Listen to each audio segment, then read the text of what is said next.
Magandang umaga, hapon, tanghali, gabi sa inyo mga lahat. Sa lahat ng mga nag-internet, maligayang araw sa lahat ng mga politiko na nanonood sa inyo. Fuck you kayo lahat!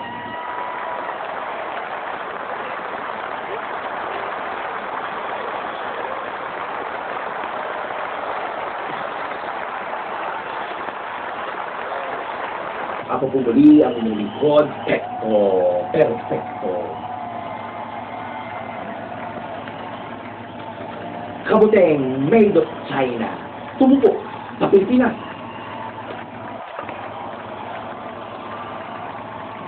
Naturang mga langgam at mga kabuteng nagsulputan ng mga insect na yan sa lupain ng Pilipinas. At ang kakapal pa ng mga mukhang nagsipagtayuan ng mga kastilong militar, garrison, pier, airport, at helicopter flag, at iba pa.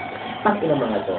At ito ang naging resulta ng pangingialam ng bogong senador na si Trillanes, tuta ng mga insect.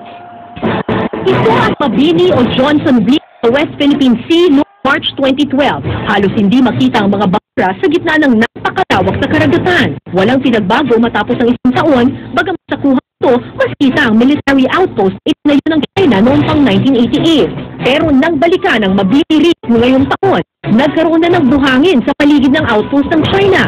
Resulta ng reclamation ng pagtatambak para palakihin ito. At heto pa, sa pinaka-litrato ng Mabini na kinunan nitong Lunes lamang at eksklusibong nakuha ng GMA News mula sa mga source ng Philippine Navy, makikita ang isang istrukturang itinatayo. Sa mas malapitang kuha, makikitang isa itong tatlong palapag na gusali. Meron itong anti-aircraft artillery na kayang bumaril sa mga duwag aeroplano. At sa bandang kanan, may dalawang machine gun. At ito pa, tingnan nating maigi ang litratong ito. Naturang nag-aagawang base ang bawat bansa. Ngunit sa kabilang banda, lahat ng naturang isla na nasasakupan ng Malaysia at Pilipinas ay inaangkin ng mga mongoloid na insect na ito. Putang inang mga chin na yan Ang kakapal ng mukha talaga naghahanap ng gulo mga buwakang inang mga chin na yan. Sa araw na ito, ako, si Perfecto, ang anak ng Diyos, lahi ni Abraham at Judas, kayong mga chino kayo, ay magbabayad sa akin. Cellphone, video.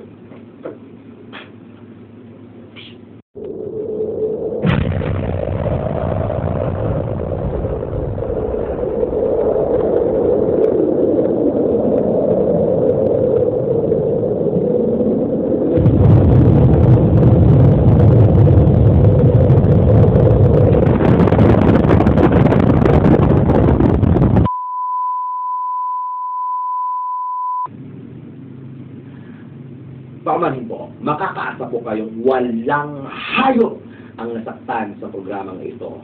Muli, ako po si Pekto Perfecto. Lagi lamang pong umantaray sa aking programang walang kakwenta-kwenta.